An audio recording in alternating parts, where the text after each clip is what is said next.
Mesdames et messieurs, bonsoir et bienvenue sur Go Dakar TV et vous avez choisi Go News pour vous informer et vous avez bien raison. On débute Go News avec Maître Aissata Tall Sall qui, désigné pour défendre le député Farba Ngom devant la commission ad hoc, a tenu un point de presse au cours duquel elle a dénoncé les bases de l'accusation.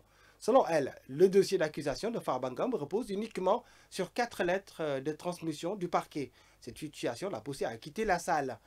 Aissata Tall Sall a également affirmé ne pas avoir connaissance des faits reprochés à son collègue, ce qui l'a empêché de le défendre sur le fond. Cependant, la commission a convoqué quand même le député Farba Ngom pour l'auditionner ce mardi. Cette audition qui n'a finalement pas abouti. À l'issue de l'audition, un rapport devrait être soumis à l'Assemblée nationale qui procédera ensuite à un vote en séance plénière pour déterminer si l'immunité parlementaire de Farba Ngom sera levée ou maintenue.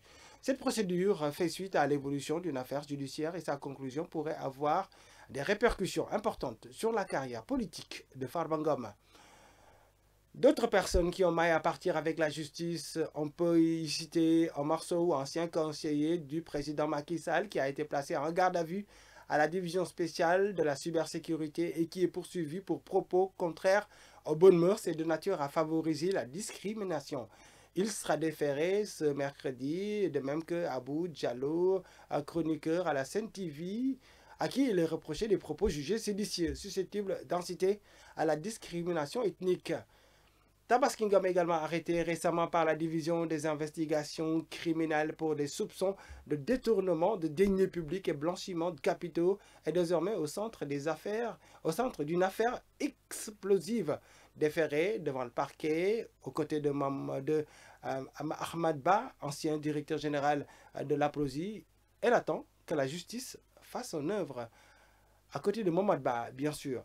Alors, politique à présent, avec la désignation de Maître Sidiki Kaba comme président intérimaire de l'Alliance pour la République APR par Macky Sall de son exil au Maroc.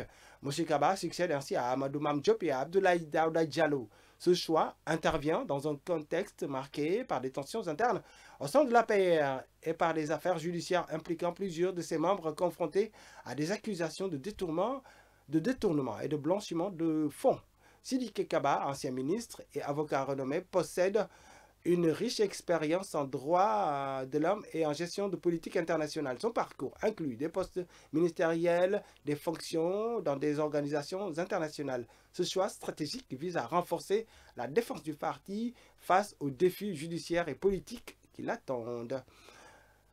On parle, pour clore Go News, d'éducation avec les résultats du concours de recrutement d'élèves maîtres qui sont disponibles depuis hier sur les différentes plateformes dédiées du ministère de l'Éducation nationale. Ce sont quelques 3900 élèves maîtres qui ont été sélectionnés pour la plupart après leur formation entrée dans l'enseignement primaire. En clair, il s'agit de 3000 admis dans l'option française, 500 dans l'option arabe, 375 dans l'option anglaise et enfin 25 dans celle dédiée au Dara.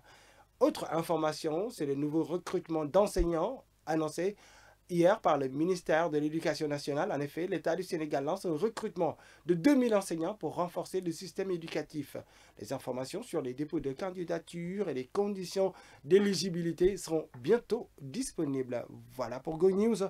Je vous souhaite de passer de bons moments avec Go Dakar TV et vous souhaite de passer une excellente soirée. À demain.